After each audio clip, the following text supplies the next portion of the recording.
Sometimes when I'm thinking about us, before we got lost and we parted, back to back we would carry on and we'd do anything for what we started. But this time we could break. I'm running dry, everything's the same. We'll try tonight. This time we're not safe and sound, not safe and sound. What if I'm no good for you? What if you're no good for me? Yeah. What if I'm no good for you? What if you're no good for me? Yeah. Sometimes when I'm reasoning about us, I know you got me, it's so effortless. Back to back we would carry on and we'd do anything for what we started. But this time we could break. I'm running dry, everything's the same. We'll try tonight. This time we're not safe and sound, not safe and sound. What if I'm no good for you? What if you're no good for me? Yeah. What if I'm no good for you? What if you're no good for me? Yeah. What if I'm no good for you? What if you're no good for me? Yeah. What if I'm no good for you? What if you're no good for me? What if I'm no good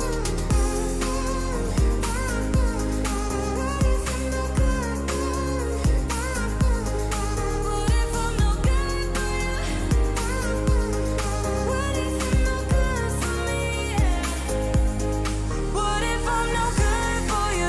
if you're no good for me? What if I'm no good for you? What if you're no good for me? What if I'm no good for you? What if you're no good for me? What if I'm no good for you? What if you're no good for me? What if I'm no good for you? What if you're no good for me?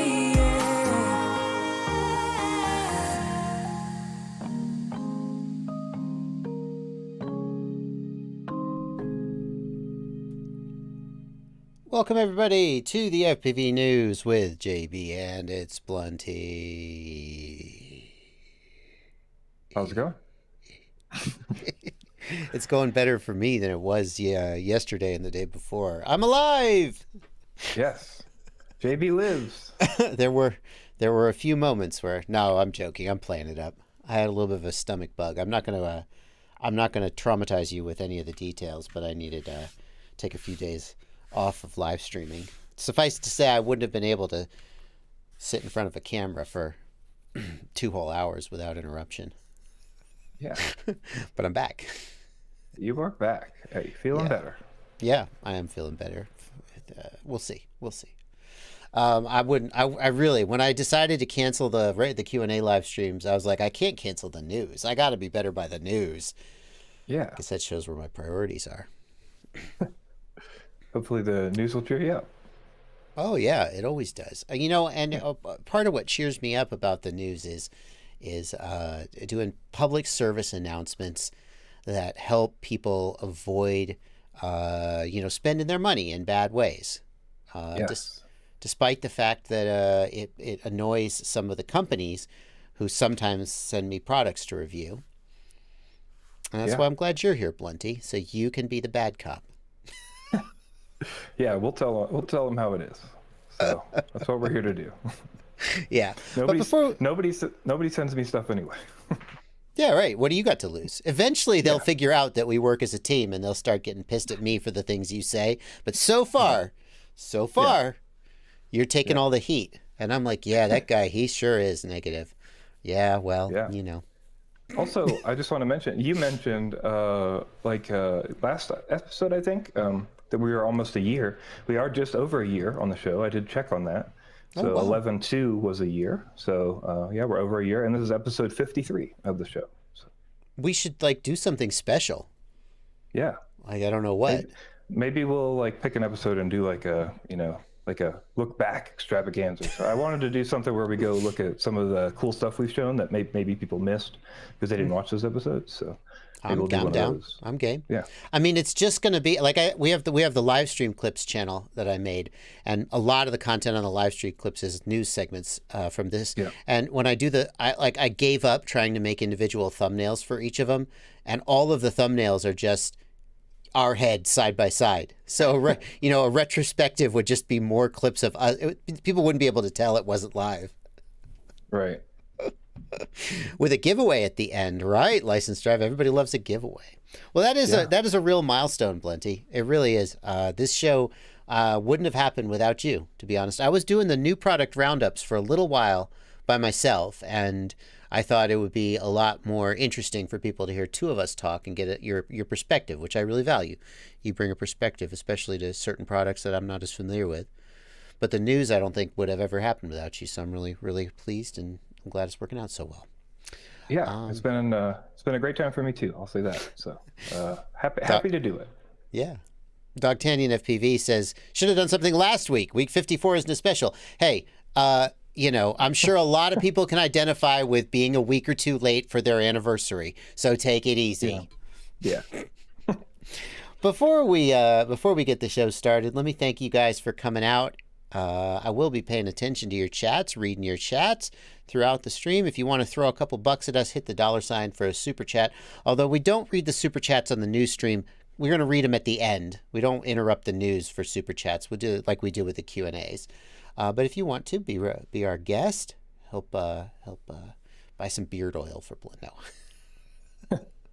And also thanks to the folks over in my Discord, over on the right side of the screen. I'm always checking you guys out during the live streams as well. I feel like it's the least I can do. But let's go ahead. Let's give them a taste, Blunty. What are a couple of the hottest topics that we've got this week? And then we'll dive right in. Well, it's hard not to mention FlightOne. It's got some issues that we're going to talk about. We've got only facts. We're going to bring you only facts and general information about some concerns about FlightOne you might want to know. So. Yeah. This is a case where facts. It turns out that in a world where there's a lot of super suspicion and no, that's not the word. Basically, eventually, you have enough facts that you don't need to speculate. Speculation. That's it. So yes. We got some facts, and we're going to tell you about that. I got an event coming up. I got an event. It's in Knoxville. I'm going to be going. There's a big tiny whoop race. Jesse Perkins is going to be there. I mean, really, when you're talking tiny whoop racing, that's who you really want to know about. Not me. What do I know? And a lot of other people. So we'll talk about that and tell you how you can come. I mean, if you can get to Knoxville, we'd love to have you. We've been talking for a long time about Betaflight and 4.3. That's been over a year in the making, and now they're in a firmware freeze. So we'll tell you a little bit about that and when you maybe can expect the first release candidate. I'm so excited. I'm so excited. Get ready for the guides. And we're going to watch our friend LivestreamFPV race a rocket versus the DJI FPV drone. DJI FPV drone? Yeah. The DJI FPV drone. I don't see how he could possibly win that, but we're going to see how that goes. And a lot more. In fact, if you want to know more of what's on the channel, there are links and section headers for all of the topics we're going to be talking about tonight down in the video description below. So as we reference various things, there are links to it if you want to check those out. In addition, it's super helpful if anybody wants to keep timestamps and then leave those timestamps in a comment or something afterwards. That's super helpful for all the people who come after you, but that's completely up to you.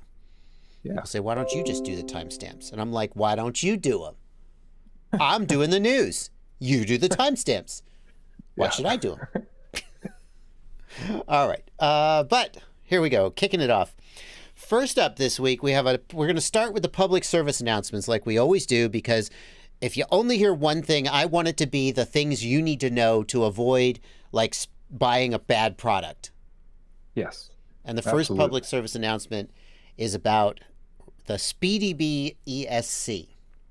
Yes. Specifically, it looks like it's the V2, which is the one they're shipping now as the Speedybee ESC. And the V2 and the V2.1 seem to be the revisions that they've made.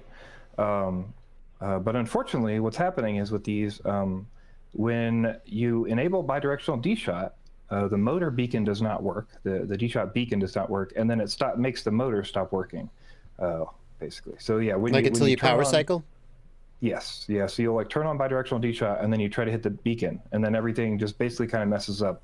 And even if you're armed, the report is even if you're armed and you hit that beeper switch, they'll shut off. So that is something that Speedybee has addressed and said is a problem. They're blaming it on BLHeli. And but it's bigger than that. Before I know where you're going to say next, and before you talk about that, I think the problem is bigger than that, because I got an email from somebody a little while back, and it was about like literally dead ESCs. Like they were. I don't remember if they were smoking or if they just like stopped responding in BLHeli. I think the issue is bigger than just the specific Dshot Beacon thing. Do you have an opinion about that? Yeah, I do too. So this is the basic, like, I think the basic, like, verifiable thing that happens on all of these, because there's like a firmware problem, is this Dshot Beacon issue. But it seems like there's a secondary issue, which many people are experiencing, which is on this ESC. When you try to fly it, it just burns up. Like, for whatever reason, something is happening to cause these to burn up. And so this has been a common report. We've heard back and forth a little bit, but there wasn't quite enough for me to put it together before this week. And then more people were talking about it today in your Discord, actually. And one of the moderators we know very well, Hero, in the Discord, actually got one of these, found out about the issue today, flashed the new firmware that Speedybee sent out. So that supposedly fixes the issue. Yeah, it's 3.2.8.2, and they've been emailing it to people individually. And so he flashed that firmware, and unfortunately, we've got his report here as that second Imager album. If you want to pull that up just so we can show how he said it, basically. But yeah, he basically said, yeah, I did 30 seconds to make sure the motors were okay. Everything seemed okay. I took off again, did a tiny snap roll and turned, and my quad dropped out of the sky, went and take off, walked up, race wire was lit, and the motor was smoking. And so then, race wire being lit means there was a short, a dead short through the motor pole. Right, and this happened at 2:45, and then he messaged me at 3:30 and said somebody else just emailed me, Stelina from our Discord, emailed me and said his friend tried to use it for firmware, and the same thing happened. He fried a motor within a minute. So whatever's happening here, there's enough of these reports that I have seen from various people, emails we've received, Discord reports, Speedybee acknowledging there are issues with the firmware and releasing new firmware. That this seems like a huge issue. So yeah, and we heard about this several weeks back.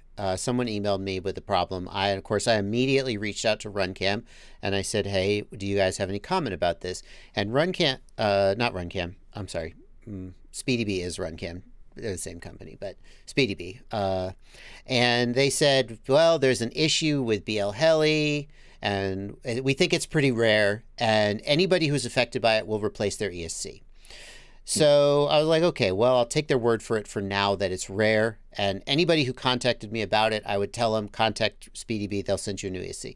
The problem is that it doesn't look like it. I mean, define rare.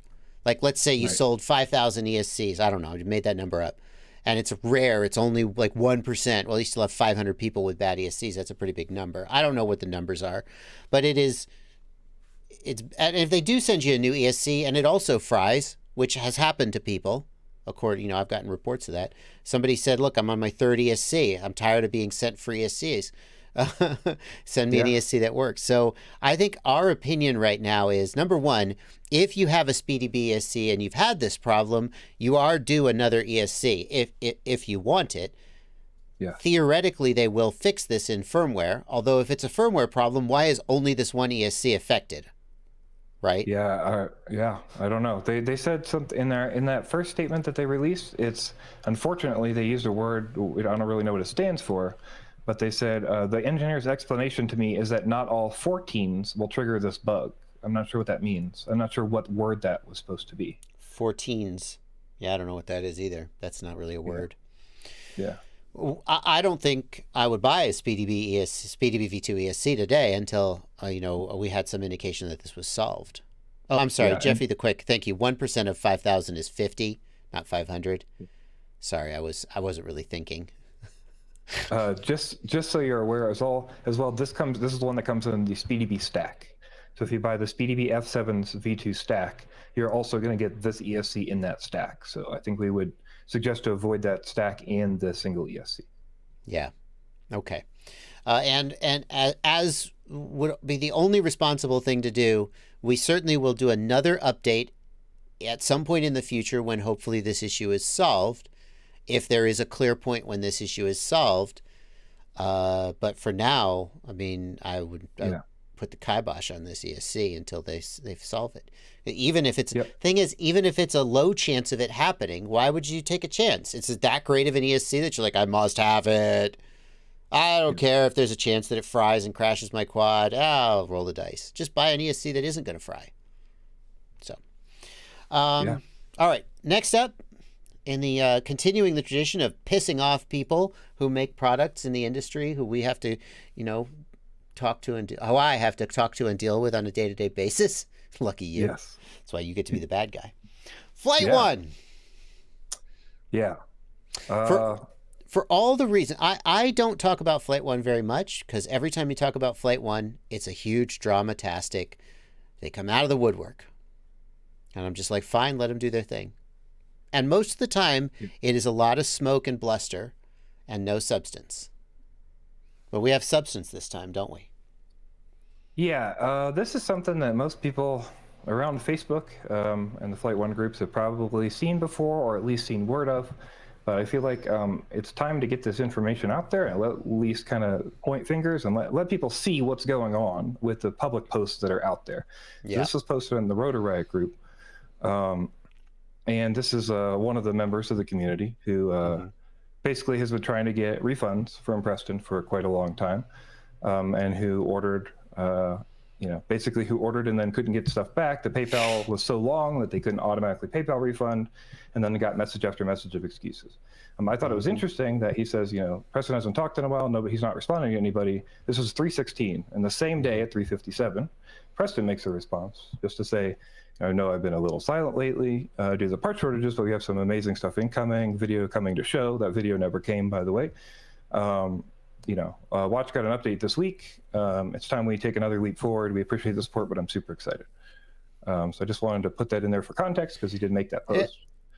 And we've got some comments here because Blunty, you asked around, and 100%. I got a lot of messages from people. But a lot of people were not interested in providing their name on the internet. They didn't want to show who they were. So. And the problem is that people making posts on Facebook groups, who knows what the truth of the story is. And I will acknowledge that in many cases, I've seen a case where a customer says such and such a vendor did me dirty. And then when I find, I'll stealthily on the back end email support and be like, hey, what's the deal? And they'll be like, oh, check out the email logs. And they'll show me the whole conversation history. And I'll go, oh, I see what really happened here, etc. Yeah. So just because somebody makes a Facebook post claiming something, at a certain point, you get enough people saying the same thing that you start to wonder. I reached out to Preston. I said, yes. Preston, is there any truth to this? What do you have to say? And I want to say, we're going to show the message. I specifically said, do you have a statement? Are there any facts here that are wrong? And I feel like when somebody who has a YouTube channel and a show called The News asks you for a statement, it should be assumed that anything you say from that point on is for public consumption. So I'm going to show this message here. Here's what he said. He said, COVID delays have screwed us. First, design had parts I still have yet to get to make a new design after testing, etc. Then another parts couldn't get made 2 more designs, which are now coming out. Stuff as simple as a resistor has been possible to get. Fine. That's true for everybody, etc. We have been giving out free licenses. That's true. They have been giving out licenses to run FlightOne on third-party controllers, which is fine. I mean, that's something. But here's the thing. So then he says, good news, we have batches coming. So there's some hype there, as there always is. And I said, specifically, this guy is claiming, this guy who posted in public, he said that there are outstanding pre-orders from almost a year ago, the release of the Lightning H7. Is that true? And Preston said, no, definitely not from the release, but from 2020. So Preston acknowledges that they have outstanding pre-orders from 2020, and that was in October, late October 2021. So they have pre-orders almost a year old that have not been fulfilled. And that's straight from Preston's mouth. Now, and there is this, because this is not hype and this is not hate. The only thing I feel like we need to hang this story on is that they are currently accepting pre-orders for products when they have unfulfilled pre-orders from almost a year ago. And they're not saying, and they're not acknowledging that or announcing that. They're saying, we got the next thing coming. Yeah. It's really unfortunate that that's the case. Yeah, but I mean, Preston definitely clearly says there that there's still orders from 2020, and that's what we've heard from a lot of other people, a lot of posts around the community, from people who have pre-orders from quite that long. I received a lot of private messages, again, stuff I can't like publicly share, but stuff that I can personally say, you know, with my credibility, I've shown here on the show, that I've seen information that verifies these claims in many different cases. There are orders from that old. And not just from customers, but also from dealers who definitely won't go on the record. Who, won't even let me say quantities because they're afraid they'll be recognized from the quantities. Yeah. And we also have to acknowledge that Preston says anyone who wants a refund will get one. But there are many people who are saying they have tried to get a refund and have been unable to get one.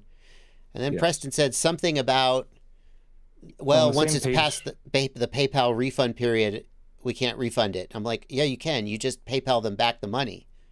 Yeah, I put that in the imager link there, just so you can show that as well. Yeah, where's that? Let's show that's that second page. Preston's response to comments? Oh, I see it. So there's another. Oh, yeah. Thank you, Blunty. My bad. Yeah, so he says basically, you know, engineering and testing take time, blah, blah, blah. We're sitting on blank PCBs and stuff.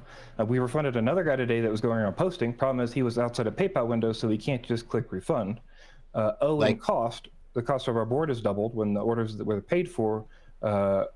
We have some guys with orders where they paid $10 for a board replacement we offered for a board that's going to be $80 plus on this new batch. Plus we gave them licenses for $15. Okay, so that's such weak sauce to me. Like the fact that your customer is outside of the PayPal window, so you can't click refund. That's a you problem. That's not a your customer problem. Your customer is owed a refund. You get him a refund. I don't care how you do it. You get him a refund. Yeah. And the fact that you were unable to fulfill orders, and then while you were unable to fulfill orders, your cost went up. I mean, so then you need to say, we are unable to fulfill these orders, but you don't keep taking pre-orders at the same price for a product you can't deliver. And you especially don't keep taking pre-orders for 11 months and not deliver product. And then like go out in public and be like, the next big thing is coming. You owe me yesterday's big thing. Yeah. And the $15 license doesn't cost you a penny anyway. That's like saying, I know your food was cold and late and your steak wasn't cooked right, but at least I gave you bread. Like bread and water just comes when I sit down in the restaurant. That doesn't buy you anything.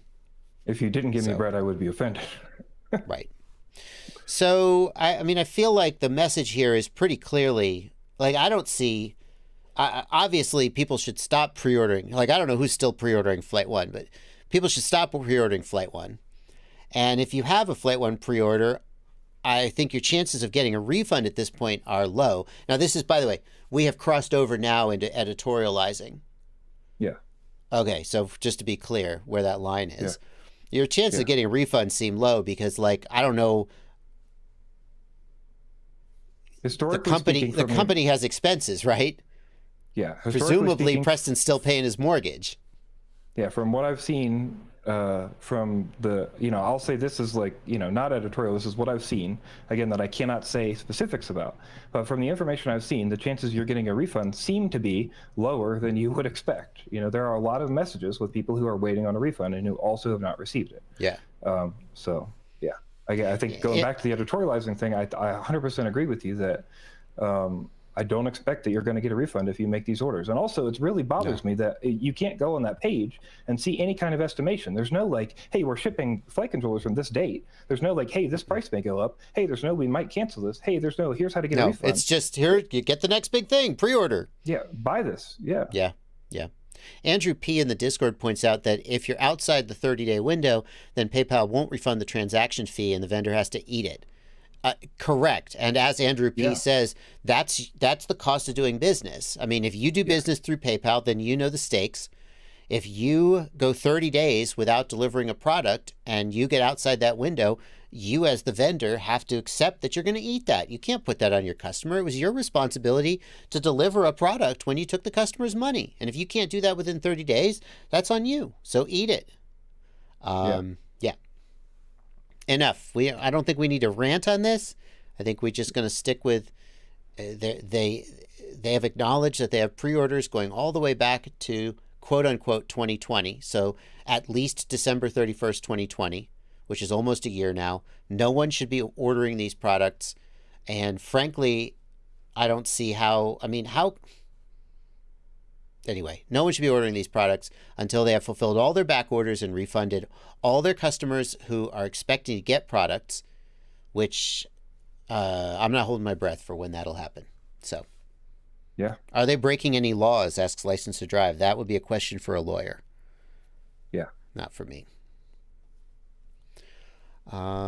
Anyway, there you go. The thing is, for people saying, well, I don't back order, I don't pre-order. If you never pre-ordered anything in this hobby, you would not get a lot of product. So pretty true. Yeah. Good question, Quick Flash. Why can KISS and FetTech still make products, but not FlightOne? Somehow they're able to get, and it's not like you're saying, oh, well, FlightOne is a small manufacturer, not like a iFlight who makes maybe orders in large quantities and can compete. KISS and FetTech don't make huge amounts, and they're still managing to churn out flight controllers. I don't know what's going on, but anyway. Yeah. All right, let's move on. Moving on. No, let's just bitch on this. Let's grind this into the ground. Let's do some positive stuff, Blunty. Let's talk about a couple of big events that are coming up. The first one is near and dear to your heart. Yes, We Bleed Season 2, the Whoop Series, is coming up.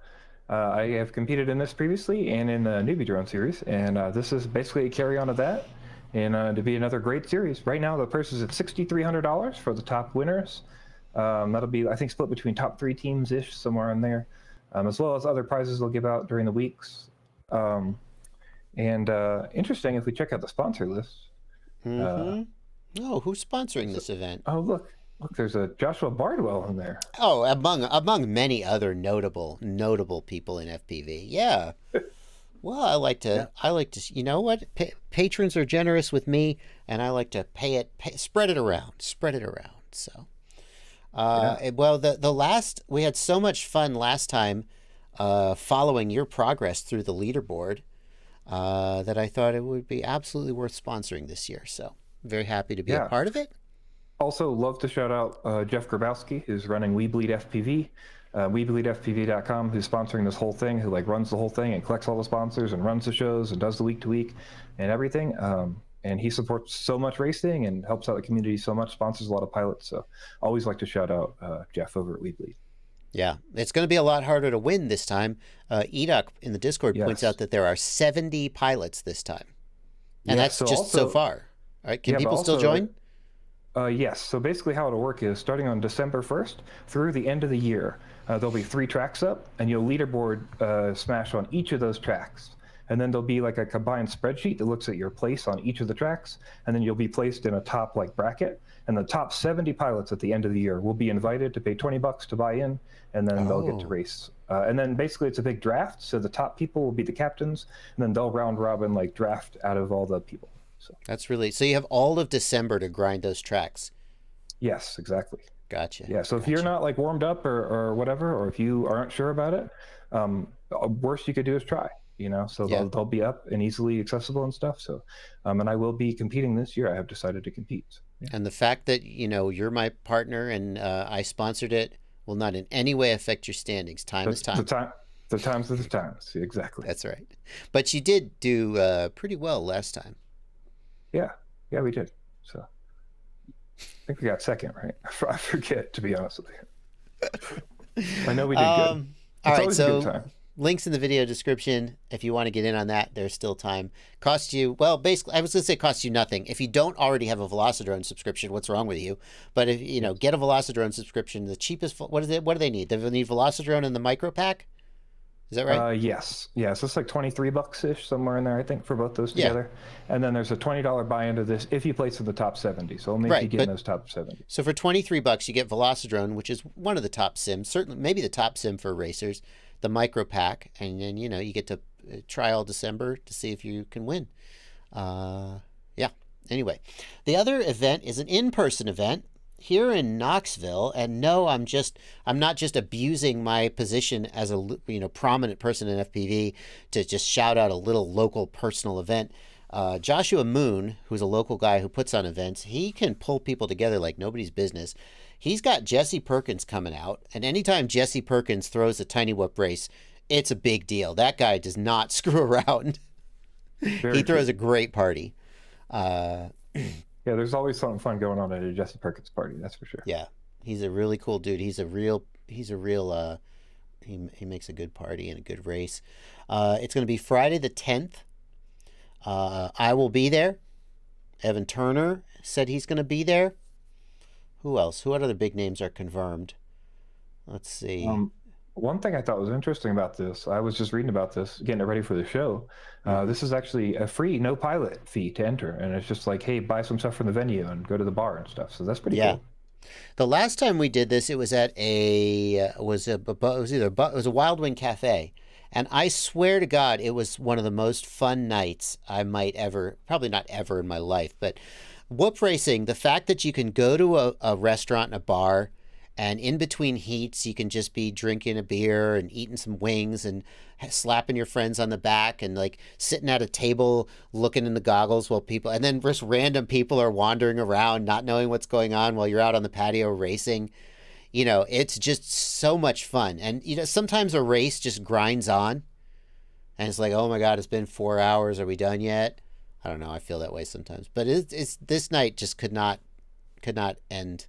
The opposite of couldn't end soon enough. It was great. It was great. So Scott Walker says that's the incorrect date. Whoops. It's the 11th. The 10th they'll be around, but it'll be the 11th. My bad. Yeah. Jesse Perkins will be here on the 10th. So there may be something going on the night of the 10th. The race is the 11th. Well, always check out the links in the description. There's the full information. Yeah. So that's going to be pretty awesome. And thank you to Joshua Moon for setting it up. He's been busy with some personal stuff for a little while and hasn't. I think the whole FPV scene in Knoxville has suffered from that. And when he is on his game, he is really driving things. So it's really good to see him coming back out again. Anyway, you can come on 26-hour drive, Paul McDonald. Do it. Do it. Happen. Yeah, make it happen. Even if you don't intend to race, just come out. It's going to be a blast. It's going to be a blast. It just is. I will say, if you've never been to an event where there's like live drones flying around and stuff, it's a freaking great time, no matter where it is. And at a bar with everybody all there and stuff, it's going to be really fun. And if you've been to if you've been to IO, and it's like super serial and everybody's racing hard, Tiny Whoop race is not at all like that. Not that there's anything wrong with that. It is super relaxed. It is super fun. It's a really good time. Yeah. Anyway, all right. Well, now we're half hour into the stream. We can start the real news. Now that we got the PSAs and the I think we're going long tonight. What's the first big piece of real news tonight, Blunty?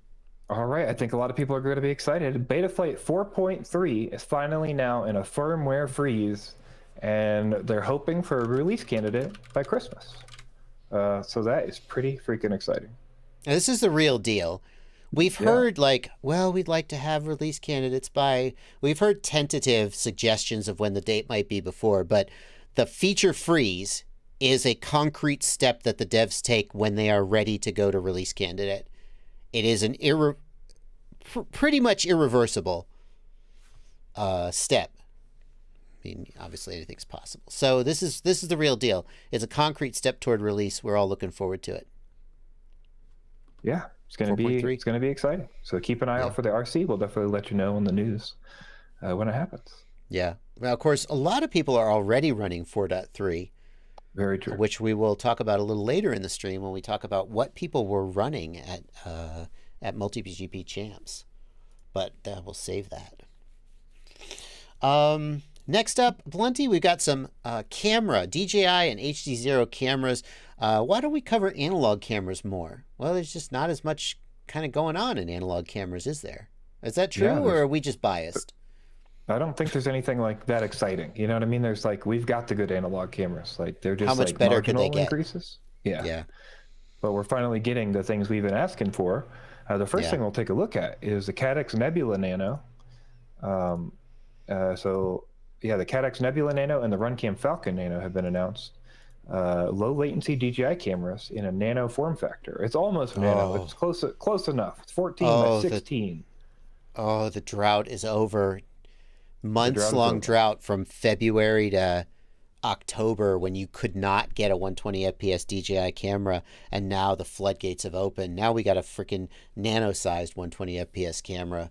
So good. So good. Yeah, it's awesome. So we got you've got a review of this up actually on your channel. It's true. I do. Gotta go check that out if you haven't. And then there's also description. The Runcam Falcon Nano is announced. I haven't seen any videos of that guy out, but this is basically looks like very similar camera, 14 by 16, same dimensions, same specs they're quoting on that. So pretty exciting to see two full featured, low latency cameras. And I will say the maybe I shouldn't say this. The Caddx Nebula Nano Pro wasn't supposed to come out till December 9th. Yeah. And then Runcam dropped this Facebook post and Caddx was like, oh shit! And they immediately... And I don't know how all the other reviewers had their videos ready that early. Because like 3 other reviewers dropped their video that day.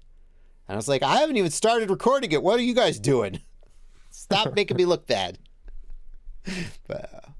But yeah, very exciting. I mean, we'll see when the Falcon Nano... Runcam, send me a Falcon Nano so I can review it. We'll see. The Nebula Nano Pro, very good. Very good. Like, I'm not sure it's quite on par. Like, it shouldn't be on par with the larger sensor of the Nebula Nano, or the Nebula Pro. But, I mean, definitely the best-looking nano cam for DJI today. No question. Yeah.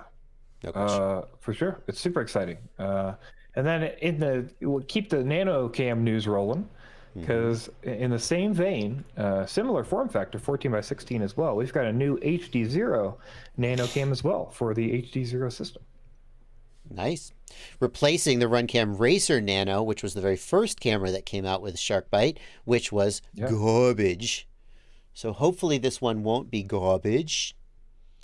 It seems like HDZero has taken a real direct interest in the system and has been driving some developments that maybe, like, I've often asked, why did Fat Shark release the system with such a bad camera? And it seems like HDZero may be asking some of those same questions, because they pushed with Runcam to develop the Runcam MIPI camera with a really good lens and so forth. Hopefully they've done the same thing with this camera. Yeah. The reviews are that we do have a video I linked in there, just in case we wanted to check it out, of Nick Burns, who did a review on it, and there are a couple other reviews up. I think Ryan Quillett's got a review up. Has Nick Burns lost weight? Did he just get a haircut? He's lost weight. Damn, a little while back. How about that? He's losing weight. All right. Oh. Sorry, just that's not really relevant. Just like, oh, I haven't seen his video in a while. Let's check out the image quality. Yeah, it looks like SharkBite. Right, and I think that's a good good thing in this case, because it's a nano camera. So yeah, it looks pretty good. It's just hard to go from the resolution of the DJI image. Like in a still image, you can easily see the difference in resolution and dynamic range, and you can't see the difference in latency. And so There's a reason they're it's still mainly talking about analog when they talk about competition, which makes sense because they're both static latency solutions. Yeah. It looks. I mean, I think we're clearly at a point where we could say that SharkBite looks better than analog. I think if you were to look at analog side by side with this, I think if you didn't feel like this was better, I think you're kind of crazy. But yeah, pretty cool. Pretty cool. All right. So that's exciting for the HDZero system. In other great HDZero system news, I think this is pretty exciting.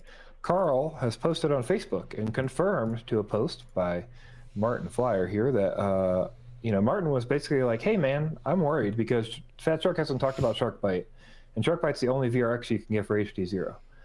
So where are HDZero VRXs? Like, what are we gonna do? And so Carl replied and was like, hey man, don't worry, this is not a realistic fear. We are designing a new VRX that should be on the market in January 2022. We're designing a new hybrid VRX that automatically receives analog or digital signal, and then it should be on the market by January 2022. And then also they're designing a VRX with LCD display and HDMI output. So to me, it sounds like we're getting a similar VRX to what we have now. We're getting a hybrid VRX that does analog and digital in one little box, and we're getting basically like a Bifrost like screen, like the old Bifrost screen. So and Divamath will own these. Yeah, and it's great to hear that Divamath is pushing the system and making sure it's staying alive. The promise of SharkBite has always been that it would not just, or I shouldn't say SharkBite, the promise of HDZero has always been that it would not just be a Fat Shark solution, that Fat Shark SharkBite would only be one implementation and other vendors would be welcome to implement it. In the same way that we currently have analog video transmitters from TBS and Immersion RC and AKK and Rush FPV, and they all use the same little RF modulation chip on the inside that no one has ever heard of. Well, most people haven't. And in the same way that works, that HDZero wants many manufacturers to be making this system, but the worry was that it would only be picked up by Fat Shark, and then if Fat Shark were to sort of lose interest or lose steam or do some of the Fat Sharky things that they do, where they maybe don't innovate as fast as people might prefer that they would for whatever reason, then that would hamstring the whole thing. And HDZero certainly seems to be saying, well, look, we're going to make sure that that doesn't happen. If we need to pick up the reins and we need to sort of drive things, we will do that. We won't wait for vendors to do it. We're going to show that the system is alive and well, and when other people want to get on board, they can. So that's fantastic. Yeah, just to clear up too, Johnny Five says when asked during the sale, when they sold those $99 VRXs, the SharkBite VRXs, the response was there is not a new VRX coming that will make the old one obsolete. This one obsolete, which I think is still true. From what I understand from Carl's statements and what we've seen from him previously, there are new ICs in development, but they wouldn't be in these new VRXs. These would be basically the same system that we have now, but they would be just new modules. Just because they develop a new IC doesn't mean that the old one is obsolete. Sure. As long as it has backwards compatibility. Yes. Yeah, but I think so far we've not seen any indication these will be new hardware, but it is possible. Yeah.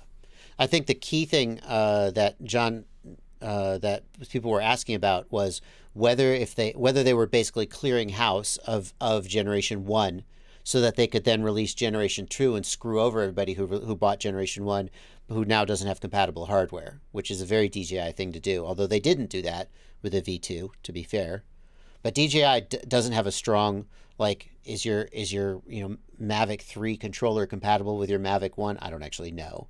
They don't. Right. They often just release a new product with a controller that doesn't work with anything else. That's just how they do. And what they were saying there was that they're not going to obsolete all their Gen 1 hardware when they release Gen 2, and that is presumably still true. So they didn't say we're not releasing a Gen 2. I think they worded that very carefully. Stupid NPC in the chat says, has Fat Shark been kicked out of SharkBite? And I think that's a good transition into the next story that we have up. A lot of people have been talking about Fat Shark, being totally silent. We've commented on it before. They stopped their 2-week updates that they promised, right, for SharkBite. And then that didn't go on for very long, did it? There were like 3 or maybe 4 of those. Yeah, went to the Scout HD, and then it was silence. However, Red Cat has done a virtual summit where they get on and talk to their investors about, what's going on and where their plans are and what's going to happen with all their systems. And I thought this was super interesting because basically Fat Shark was brought up a lot in this as a core piece of the functionality. If you go down to that slide that I have down there, that bottom imager link, you can kind of get an idea of where they put Fat Shark in the company. Now, this is a slide from a Red Cat presentation. As a publicly traded company, Red Cat does these public presentations. Was this an investor call, or was this just a, summit? It was like they called it a virtual summit. It's just like a place where, they're kind of just talking about a bunch of different things with the companies. Okay. But in their summary here of drone services, they list Fat Shark as not as a goggle. Right, they're listing Fat Shark as a downlink technology that enables low latency telemetry technologies for FPV piloted flights. And you'll find that in a lot of these conversations where he talks, they're not talking about Fat Shark as just a goggle company. They're talking about Fat Shark as a goggle company with a high-speed downlink video link, which I think is interesting. One of the things they say in the quotes here is that he says, as a Fat Shark, in response to talking about Fat Shark, they're going through a great product refresh from analog to digital. And then he was talking about stuff. He says, basically, in the past, when they've done a product refresh, they've been as high as $19 million for the year, like their revenue. And previously they were doing $7 million. So it could be a big push for Fat Shark. But this is kind of interesting. He says, we're not suggesting that's going to happen with the new digital goggle. Presumably he's talking about the Scout HD, because he says, we're just starting to get the digital goggle out there. We'll hopefully have a bunch for Christmas, but we don't think we'll have enough. What's interesting is all that revenue in these goggles that I've been talking about with Fat Shark have mostly been based on racing and freestyle drones. The entire Skypersonic inspection system has been built on that platform. And we have other commercial partners that are now using the Fat Shark goggle system, and you're going to continue to see us embedded into commercial applications with other vendors. So I think that's interesting because the way he talks about, Fat Shark platform and their goggles, it's not just the goggle SKUs, it's HDZero as a technology in the Fat Shark goggle. Right. So when we think about, we saw this big splash with Shark Bite, and Fat Shark was seen as, I think Fat Shark was driving it in a way. In fact, I got the impression that Fat Shark was actually pushing HDZero to improve the quality and reliability of the VTX, and that some of the delays in the release of the first VTX were Fat Shark pushing back on HDZero to say, no, it's not ready yet. I don't have sources on that, but that was my impression from some conversations that I had. But then it very quickly seemed to shift where it felt like, and this is based on some statements on Facebook from Carl Zhao, the owner of HDZero, and other just sort of reading the tea leaves. It seemed to shift to a situation where HDZero seemed a little bit impatient with Fat Shark, and HDZero started putting out things like the Runcam camera and the Race VTX. We started seeing HDZero stuff on HDZero's website, and nothing on Fat Shark's. And it's like, oh, did the question was, did HDZero sort of take the lead, or did Fat Shark kind of went, I'm not done with this, Right. And it seems like it's not exactly that Fat Shark is done with this. It's just that Fat Shark is sort of moving in a different direction and at a different speed than HDZero wants to be. Yes, I 100% agree. I think they talk about a lot of commercial partners here, and while they do talk about a high revenue for the consumer side, it seems certainly that their goal here is to push this into the rest of Red Cat and to be their foundation for their commercial stuff, for their remote viewing of different locations and stuff. It seems like Red Cat is going to be Teal plus remote inspections, and remote inspections will be Skypersonic plus Red Cat plus all their other little commercial partners in there. So yeah. Rick's FPV, I will read the super chats at the end of the stream. During the news, we usually don't interrupt the stream for super chats, but I do want to let you know I will be getting to that. It really raises a question, Blunty, and I don't think we can answer this question, but I think we have to acknowledge it. Would the typical FPV pilot rather they have whatever HDZero is doing or whatever Fat Shark is doing, And I think the answer is obviously they're happier to have the products that because Fat Shark might make the argument, well, we would rather spend longer developing these products and have better customer service and more research. We think HDZero is moving too fast. Like, I'm just speculating here as to why they might not have released these products as quickly as HDZero has released them. But I think most people are thrilled with the improvements that have been made, and apparently the quality has been adequate. I haven't heard any complaints. So then we have to ask, is Fat Shark doing what is good for their customers, or are they being kind of sucked into the Red Cat corporate structure and serving a different master, if you will?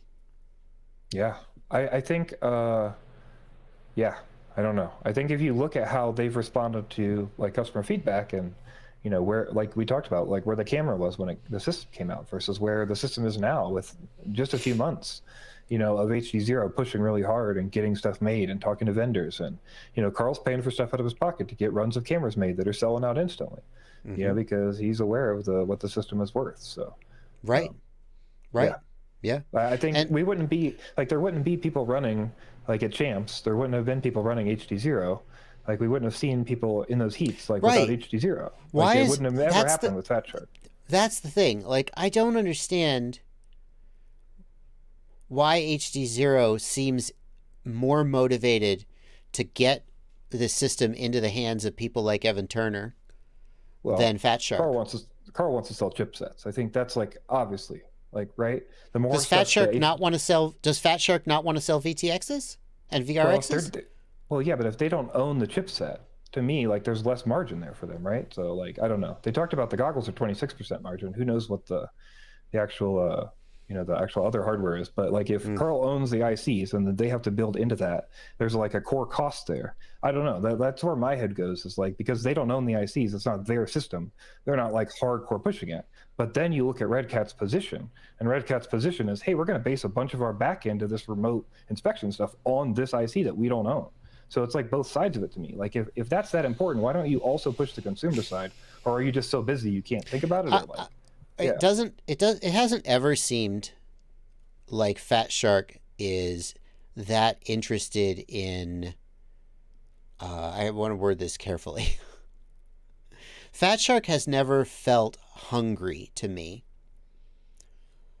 Fat Shark has always felt like we make the best and we will give it to you and you will want it more than we. Fat Shark is the pretty girl who doesn't need you. You know what I mean? Sorry, pretty girls. No offense. And I feel like they are in a weird position with DJI out there, and now HDZero, and there's this sort of shift to digital where what they do is no longer as desirable. And suddenly, I mean, they probably were hungry at the beginning when they established themselves, and then they reached a position of prominence, and it feels like HDZero is hungry in a way that Fat Shark isn't, and is doing things to succeed. And I feel like that hunger is a really important component. Yeah. Maybe, like you said, maybe they feel safe in the umbrella of Red Cat now that they've got all this money behind them. So, well, it's not. I mean, that means that they're going to make products for Red Cat, not for FPV pilots. They're going to make inspection systems, and they're not going to care about selling goggles or VTXs.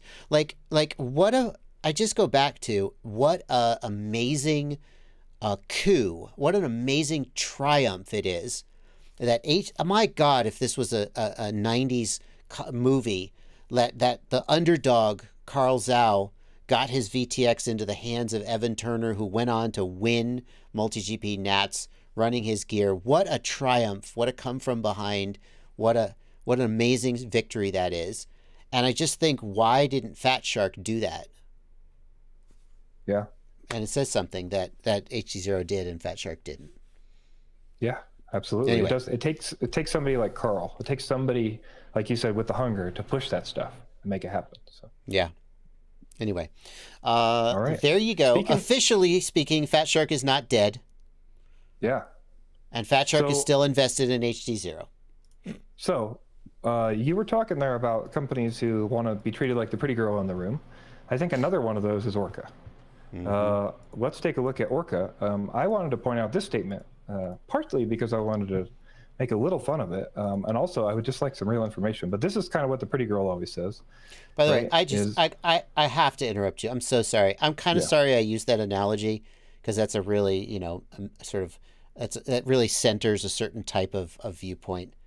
A heterocentric, a masculine, an androcentric viewpoint. The person in the room who thinks they're better than the other people in the room. Yeah, it was kind of a flawed analogy, and I'm really sorry I used it. So, Sure. Nevertheless, continue.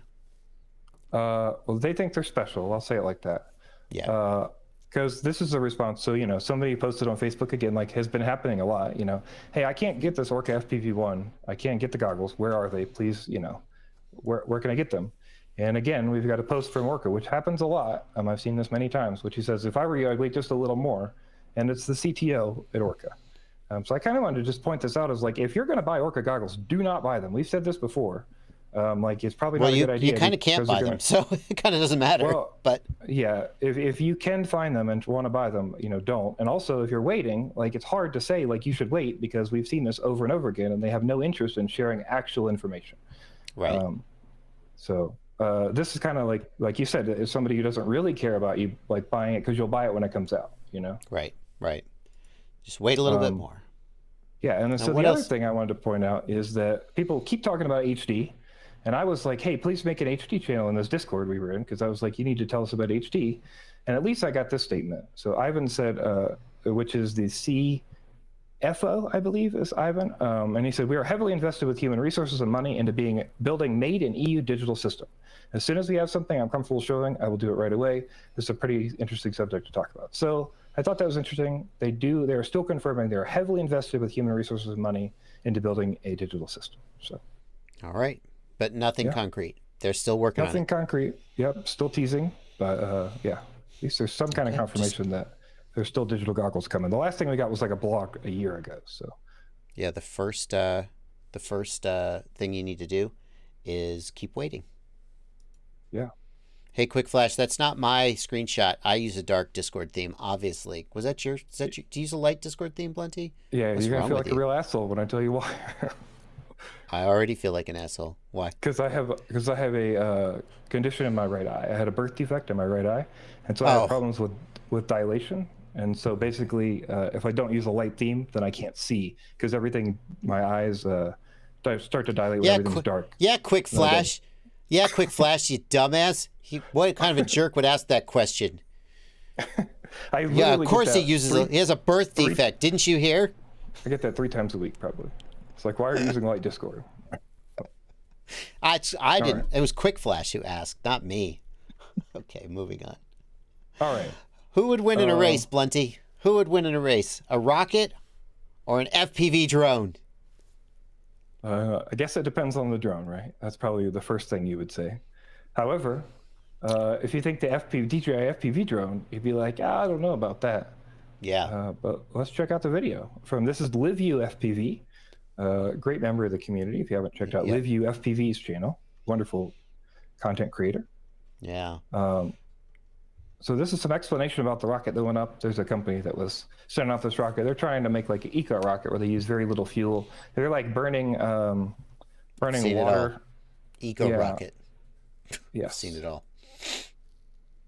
Yeah, they're doing some really weird stuff. They're trying to do second and third stage with like an aerospike with water and steam. It's a very strange design, but they're doing a lot of testing on it, and they let LiveU film it. And I was going to say, if you hop to like 1:06, we can see the actual chase-in part.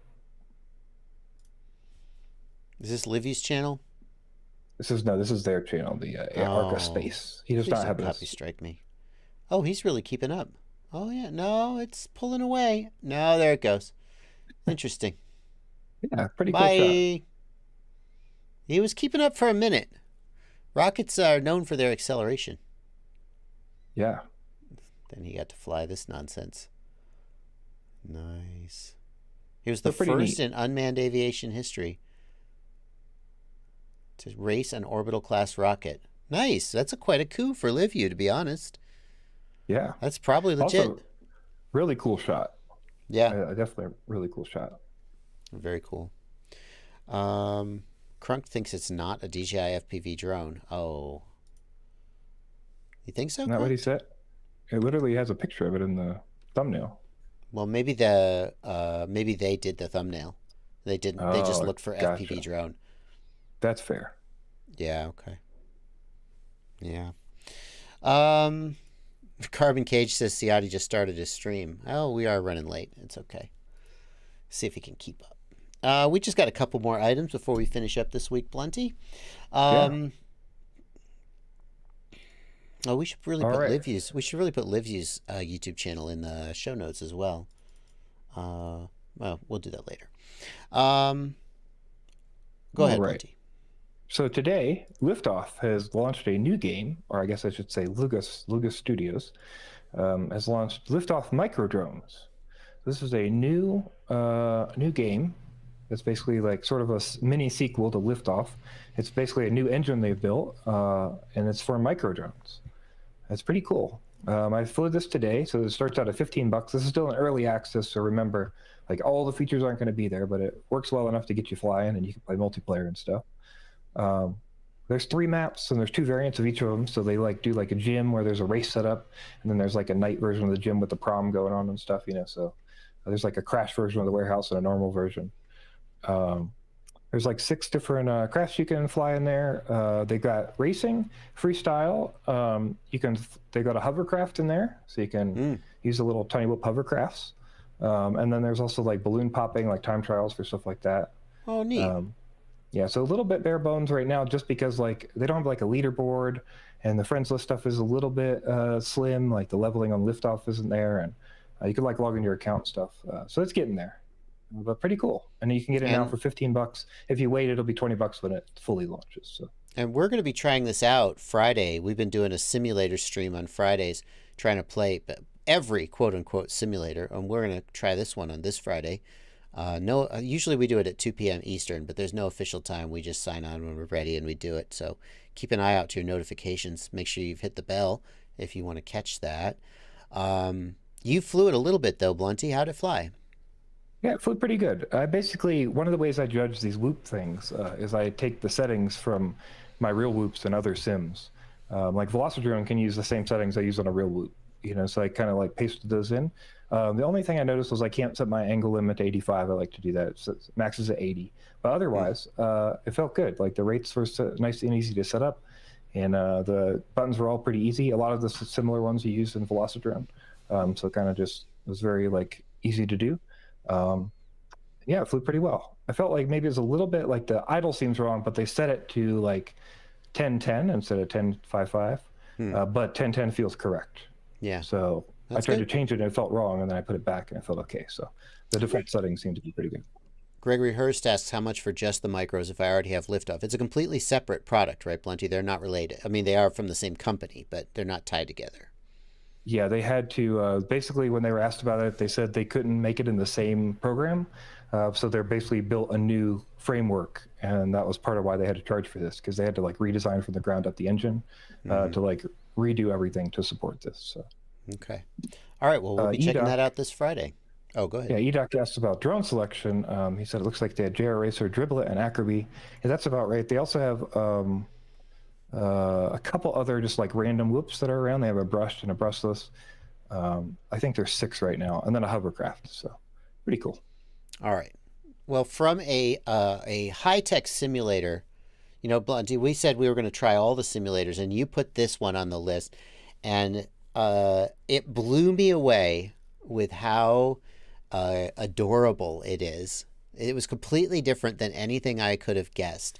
And I said, we have to put this on the news because I think everybody's going to love it. This is VelociRush. Now, hang on. Before you, like, what is it, Kickstarter? What is this, drone racing? Wait, you're not going to freaking believe this. So I'm going to go to this demo. And hang on. It runs in your browser. This is just a demo. This is freaking adorable. It's like a game. I mean, maybe it's just because I'm from this era. What is it? Z is the go forward button. Yeah, Z is A, like a traditional Game Boy emulator. So basically, this is a ROM, and he's actually distributing a digital ROM of this when it's complete. He's hoping to have it finished. We're still in the demo phase, and he's collecting money on Kickstarter. And basically, yeah, so you'll get a digital ROM. He's also like selling. So this is literally a Game Boy ROM that you then run in a Game Boy emulator. Correct. I love it. I love it even more. There's even a package you can buy, and he'll send you a Game Boy with an IPS screen and this ROM on it, if you wanted to buy that too. So like cool. Literally in a cartridge.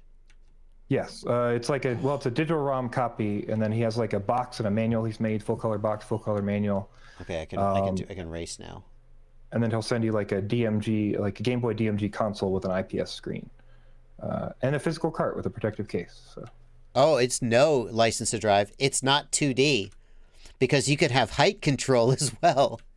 Look, let's be honest. This is not intended as like a drone racing simulator. This is just an adorable retro idea for a game that, you know, in another world where drones existed, but you know, in the 90s, in the 80s, whenever Game Boys were. This is just amazing. I'm so enamored with this. I had a Game Boy. It was one of my. I definitely had a Game Boy. Yeah. Pokemon Blue, who's with me? Yeah. I played the hell out of that thing. I played it so much, and this just brings back so many memories for me. So really cool project. Obviously, we can't vouch for the Kickstarter. We can't vouch for the creator. Just thought it was a really, really cool project and wanted to share it with you guys. So yeah. Pretty cool. All right. Blunty, let's see. What else have we got this week? All right, we've got a community spotlight up next. If you've got the Runcam Mippy and you're like, hey, man, there's no backplate on this camera. What the heck? What gives, you know? I need a backplate on my camera to keep moisture out. Whatever you need to do with the backplate, right? Yeah, give me a backplate. Frank Watkins has your solution. Mr. Skippy IO here has your solution. He's made a 3D printed backplate if you need it. So shout out to him. Yeah, good job. Yeah. Obviously, someone cared about this problem enough to solve it. And so probably someone else cares about this problem enough to take advantage of the solution. That's the beauty of this Thingiverse. Yeah. Backplate for the Runcam Mippy. There you go. All right. Moving on. Last but not least. Oh, man. Let's talk about... We're pissing a lot of people off this week, aren't we? Probably. We'll see. Every week. Yes. So we've got some data from Champs. We've got the 2021 multi-GP Champs fleet responses. And we're going to take you through them and take a look. But you might see some surprising results from things you might have heard in other places. Yeah. So here's the raw data. Don't worry. Obviously the link in the spread. There's a link to the spreadsheet down below. You can check it out. And by the way, if you want to play with the data yourself, a lot of people don't know this. In Google Sheets, you don't have to request access. Do we have write access here? Surely not. No. What you can do is you can hit File and make a copy. And basically, you can make a local copy that you own, and then you could do whatever you want with the data, FYI. But they've already pulled a lot of the data out here. Yeah, so we've got some nice graphs and stuff we could check out. So the All Pilots is a pretty good one, or the Pro Class, depending on what we want to look at. All Pilots. Yeah, so we've got some interesting statistics here. So if we take a look at all the pilots, obviously 533 switchback, 70%, that's what we would expect, right? Most popular frame. Most popular frame in racing today, just dominating. Yeah. Nothing else even 533 heads up. That makes sense. Still pretty dominant. Yeah, a little bit of variance in the other motors there. But then we look over at like most popular ESC, possibly also to note, like a lot of these pilots are sponsored, so some of these things are going to be based on sponsors possibly. Or that's what I think is so interesting. Like the 533 switchback, I mean, I know he does sponsor some people, but a whole lot of people who aren't sponsored, a whole lot of people who compete against him run his frame. I mean, I think that just proves how damn good it is. And the same with the motors. People who could be sponsored by other people run his motors instead. That says a lot. But yeah, so I think one of the most interesting things here is let's take a look at Control Link.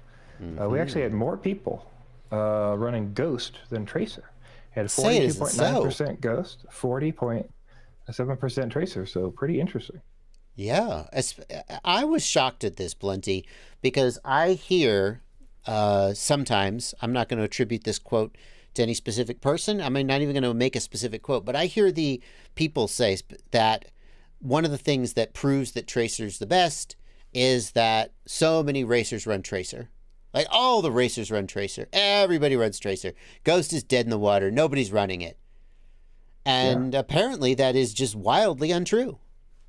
Yeah, absolutely. I mean, this is pretty clear from the data here, what we can see. And you know, there's not that many, but there's, I think it's like 80 pilots or 90 pilots were there. These are also the fastest people. Like this is out of the top 200, I believe, right? Oh, well, it gets better. I mean, I don't actually know the result, but you can actually go to the top 8, the pro top 8.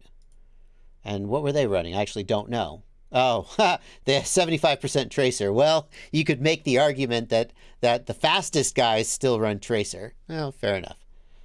Yeah. Top 16. Still though, these are the fastest in the country, right? It's true. So, but I also think it's interesting that, like, you know, people talk about sponsors and stuff. But I'm not sure who Ghost or Tracer sponsors, but also like typically with the Control Link, especially for a racer, you're not going to like really choose that based on sponsorship. At least I wouldn't. You know, I'd be choosing that based on what worked best for me. Well, there's no question that Ghost and Immersion, and by the way, the same is true for VTXs, right? For VTXs, if we go to all pilots, Immersion RC 41%, TBS 40%. So almost an exact 50-50 split. But I would bet most people, if you ask them, would say it would be like 75-80% TBS and like 5% Immersion RC, at least in the USA. I think the Tramp is a little more popular over in Europe. I think that Immersion RC's focus on racing, though, and with especially the performance of the Ghost Control Link and the Ghost Hybrid, I think is a big reason for this. Yeah, absolutely. Check out that Cap and Bry put a link in the Discord there, or a picture in the Discord, if you can pull that up real quick. That's a good example of, you know, he was at the race, and I remember him posting this. You know, he's like, I've never seen so many people. So that's kind of interesting.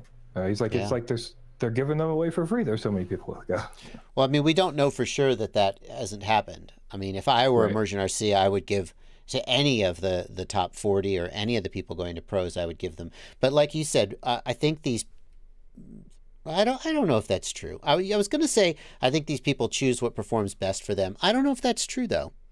I can think of one racer who, I can think of at least one and probably more, who they fly TBS because they've flown TBS forever. TBS sponsors them. I'm not saying TBS gives them money. I'm just saying that's who they're sort of in bed with, and that's who they fly. And as long as they don't feel like it's holding them back, why would they jump ship? Right. Yeah, no, that's fine. I'd agree with that. So, nevertheless, here's the thing, though. For people to be using Ghost, it means that they chose Ghost over whatever they were using, because Ghost is new. So they were using something, presumably Crossfire, and then they switched to Ghost, and Ghost managed to pull them away, however they did that. Whereas, you know, you could argue that people using Tracer may be Crossfire users who just didn't want to jump ship and thought it was basically Crossfire with better performance. Regardless of how you interpret it, it's a pretty impressive showing for Ghost. Yeah, absolutely. Some interesting stats there. So again, for people that are asking, that is all down in the show notes along with everything else that we talked about today. Yeah. I'm really curious. So it's also, frankly, has to be acknowledged, it's a great showing for Tracer, because a year ago or 2 years ago, it would have been everybody flying Crossfire, pretty much. So Tracer also coming up just as fast as Ghost. But I do think that is a very surprising narrative, that a lot of people would assume that it's all Crossfire and Tracer, and that Ghost and Express LRS are in the very much in the shadows, and that's just not true. Be very interesting next year to see how Express LRS does, because I feel like Express LRS is going to get big. Although whether it will penetrate to the realms of the highest tier of racing remains to be seen. Anyway. All right. Gregory Hurst points out Crossfire had issues at big events, so it makes sense that people wanted to try another option. Very good point. Very good point. Is that it, Blunty? Have we finished up? That is it for the day. Okay. Well, the last thing we got to do is check out, Remio.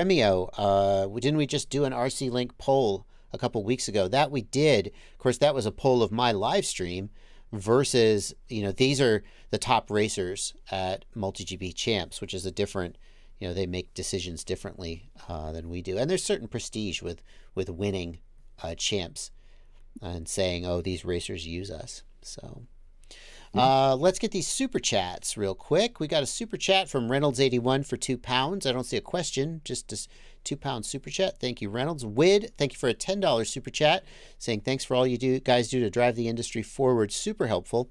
Sir Crash a Lot FPV, 50 Norwegian kroner. This was his ticket for a giveaway. I'm not sure what giveaway he thinks he's entering. Maybe it's relevant to something we were talking about at the time. Thank you so much. Rick's FPV, thanks for a $5 super chat, asking, are the Caddx Vistas and Caddx Air units Part 15 certified, or do they require a ham license to operate them? Rick's FPV, they are Part 15 certified, but only certain channels, technically. Do you remember what the channel set is that's Part 15, Blunty? I don't. No, not offhand, but I would also say that the Vista is technically... Oh, you're right. So only you wouldn't be able to get a certificate for a Vista if you legally needed one. Is the new Air Unit Micro, the second generation Air Unit, Part 15 certified? Because that's technically a Caddx product. I'm pretty sure they've just got it listed with the same number as the DJI product. Okay. So technically the Air Unit is Part 15 if you're using it on one of the channels that they certified, but we don't remember off the top of our head what those channels are. Yeah, the manual has like a list of those so you can. It's in the manual. Yeah. The Vista is not Part 15 certified. And it'd be a good idea to have a ham. So it would be a good idea to have a ham license if you want to stay legal, but realistically, no one cares. And many, many people around the country are flying them without a ham license, and probably no one will ever care. But technically, you should have it. You need to bug somebody who needs to know to call the people who will get you in trouble for not having a ham license to get in trouble for not having a ham license. Yeah. So Fabio Pansera just joined the chat. He is up awfully late. I know what time zone he's in. Thank you for showing up, Fabio. That's my editor. He reminds me to remind you about the Joshua Bardwell live stream clips channel. There is a link to it in the video description. Thank you to the people who said, we can't find it if you don't put the link in the video description. Joshua Bardwell live stream clips. That is... well, it's got all our news clips. If you miss any of the news clips, or if you're trying to find, I think this is super useful if you're trying to find a news clip that you remember us doing, but you don't remember where it was. They're all here with the titles. And it's also got live stream highlights from my Q&A live streams. So also, if you're here at this time, you're probably one of the people who it's worth it to tell. If you really want to know when we did something on the news, like you're just dying and you can't remember, and whatever, you can always message me wherever you can find me, on Discord or Facebook or YouTube or wherever, and I'm happy to search my drive to find out when we did that for you. It only takes a couple seconds. So. Yeah, awesome. So we'd love to have you a subscription there. We just crossed 1,000 subscribers. That's pretty cool. Let's see. Hang on. Let me see if I can go over to switch account. Let's see if I can get a custom URL yet. Oh, customization. You're 1,000, right? I mean, I can't figure out. No. Nope. I can't. What do I need? Channel custom URL. 100 or more subscribers, be at least 30 days old. I've done all of these things. Damn it. I don't understand. How about my monetization? Oh, we got the 1,000 subscribers. We do not have anywhere near 4,000 public watch hours. We'll get there. We'll get there. Oh, holy cow. And little surprise here at the end of the stream. Just like that, Snoopy in the Discord has got it running on his Game Boy. It's pretty awesome. Game Boy. It's actually a Game Boy emulator, I think, if I recognize that hardware. It's a Game Boy That's a Game Boy emulator. Color. That's originally Game Boy Color, isn't it? They had the purple. That's the one I had. Is that an maybe it's original Game Boy Color? Maybe it's original, but it looks exactly like the original, or very Oh, similar he to the says, original. yeah, he says actual Game Boy. There's an emulator that goes into a Game Boy case that I thought this might be. He's saying it's a real one. You're right, Blunty. Very, very, very cool. So I want it so bad right now. It's so good. I can tell that's not, he hasn't just pulled that out of a box somewhere, because it doesn't have the light on it with the little bendy thing and the screen that lets you zoom in on it and all the stuff that you used to have on Game Boy. Yeah. Alrighty, guys, that's going to do it for the stream. We will see you back here at 6 p.m. on Tuesday every week, and the other usual times. Thanks so much for watching. Yeah, take it easy, guys. Peace Bye, out. everybody.